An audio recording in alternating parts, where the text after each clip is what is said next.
The people with disabilities within the county, it will be my responsibility to ensure that I'll reach out to the relevant department. There is the Department of Procurement, to ensure that as the governor has directed, the people with disabilities will be considered to do the surprise and the contract within the county government of Kiambu. Still on the same breath, people living with disabilities are now calling on the state and non-state actors to enforce the 5% rule on employment share. And while they appreciate that they have since achieved a 3% share since the enactment of the PLWD's bill, they want a comprehensive approach for inclusion. People living with disability are still feeling misrepresented despite getting 3% of the 5% rule on employment share, especially on areas of leadership, both at the county and national level. This, they say, is due to lack of addressing the intersectionality of disabilities, a fact that continues to thwart their progress, denying them employment opportunities as well as necessities to get them moving. I don't think we are well represented as persons with disability because I feel like there are some of the issues that have not been handled. Yeah, when we talk about intersectionality, you can find, yes, we have disabilities, but our disability is not the same. Like, for instance, I'm visually impaired. Someone can advocate for braille materials, but it is not all persons with visual impairment are going to use those braille materials. They now rely on support groups being hosted by various non-governmental organizations, appreciating the roles they play to ensure, among other issues, inclusion, advocacy, empowerment, creating a culture of self-confidence and value-based lifestyles enriched with acquired life skills. Actually, the group has been of importance to me since I joined. It has helped me to be an advocate, to create awareness, and also to collaborate with other groups. It has helped me to speak for what I want and for what I don't want. And above all, it's all about advocacy and creating of awareness. I have communication skills, whereby I am able to explain myself in a way that someone can understand me much better. And also advocacy skills, whereby I can speak for myself and also speak for others. And it has built my confidence because in one way or the other, when I get to forums like this one, I am able to speak about challenges that we undergo as persons with visual impairment with a lot of confidence and with real life experiences. They now want to be fully represented by their very own, given an observation that some people hold positions meant for people living with disabilities, yet they are not disabled. Others are not physically challenged maybe, so I can see they cannot understand our challenges and then resolve them. They also want political parties to lead in the direction of change and inclusion in leadership through their proposed members. Most of the political parties are having PWDs as their representation, and the way they put it, it's like these guys are either members of that party or cronies to the party. I think that's a very wrong notion because their presence in the party or those positions is a representation of PWDs within the areas they come from. So my personal opinion would have been they give PWDs the opportunity to pick one of their own and refer it to the party. The clock is ticking towards the achievement of this year's theme for UN International Day of Persons with Disabilities, with amplifying the leadership of persons with disabilities said to be essential in creating an inclusive and sustainable future. Well, with that story, we now take a short commercial break. We'll be back with more news. Stay tuned.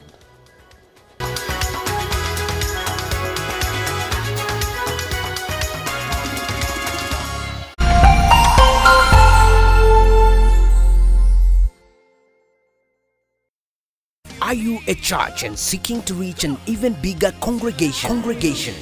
K24 TV and Kameme TV are offering you an opportunity to grow your gospel and expand the territories of your church fellowship. Book your slot today. Call Fred on 0722 475102. 0722 475102. Have you watched K24? We would love to hear from you. Send us your feedback on what you like and what you don't like and why. You can use any platform to reach us. We can be reached on Facebook, Twitter, and WhatsApp.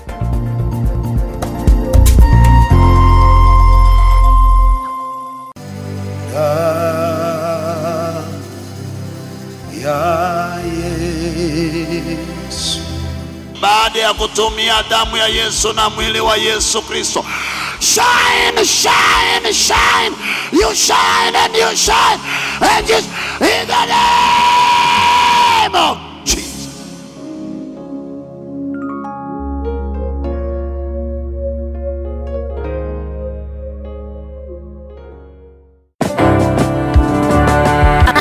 I will love you without condition. This 14th December 2024, the sensational reggae star Etana will be performing live at the Embassy Bistro, Thika Road. Malaika. Flash tickets are now available at ticketyetu.com. Regular tickets are going for 1,500. VIP tickets are going for 3,000, and 5,000 Kenyan shillings for VVIP. Ingia ticket yetu na ushike tiko yako leo. Come and have some good vibes. I'm not the sort of person who falls in and quickly out of love. But to you, I get my affection right from the start.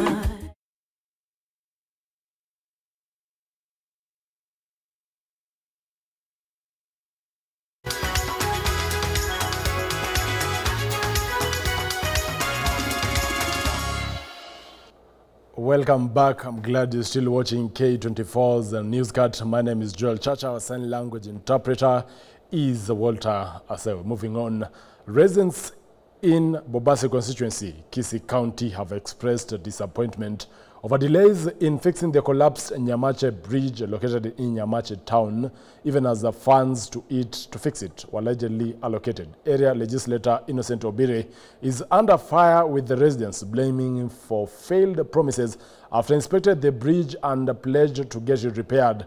The said residents said essential services were crippled after the bridge linking public offices to the town and its environs collapsed due to heavy rains.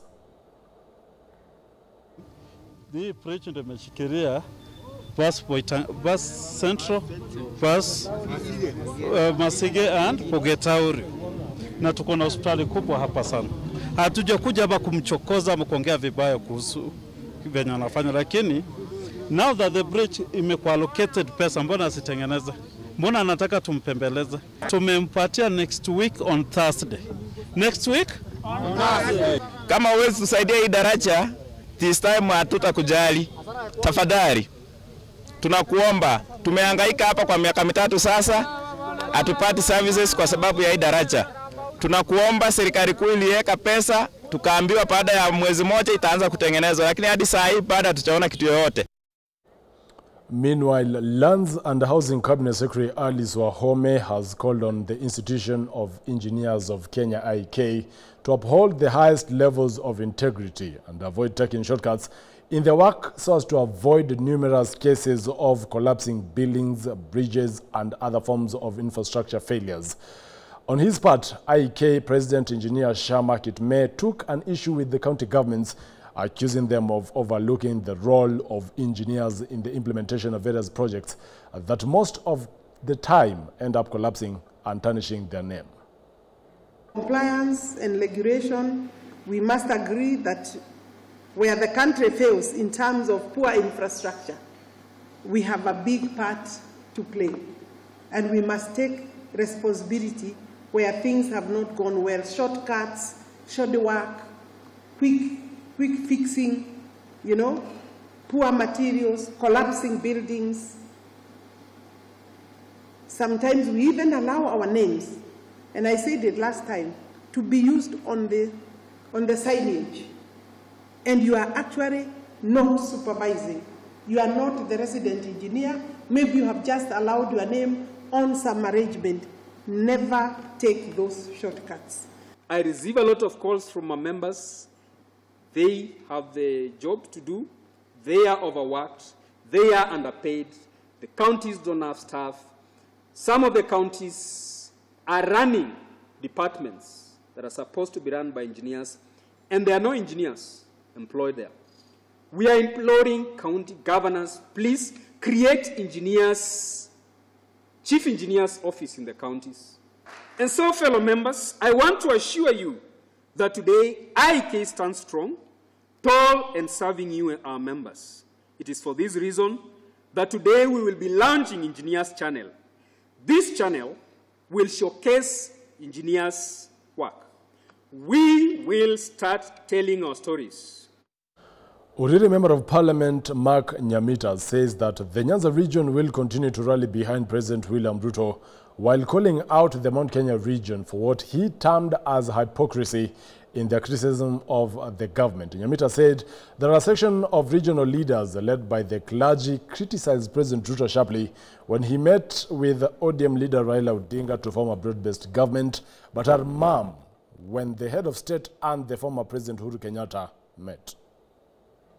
Of this region, we want to thank the President for the broad-based government.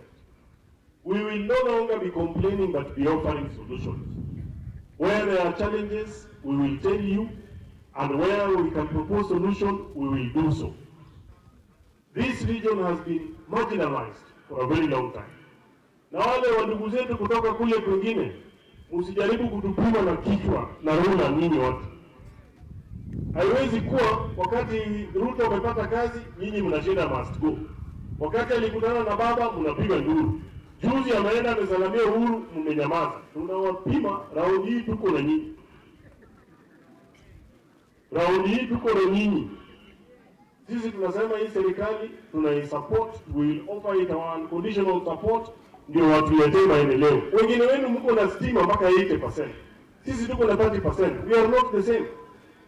Wengine wenu mko na lami mpaka kwa shamba. Sisi hatuna barabara. We are not the same. Wengine wenu mashule zenu ni za ghorofa na watoto wanakaa vizuri. Sisi hatuna hiyo vitu. We are not the same. Please. And we are telling the President, do not be afraid. We will support you to bring development equitably across the country. But for certain regions that have been sidelined, we are asking you, do not be afraid to do affirmative action. Well, with that story from Uriri, Migori County, that's where we wrap up K24's Newscut. My name is Joel Chacha. Our sign language interpreter is Walter Sewe. Good afternoon.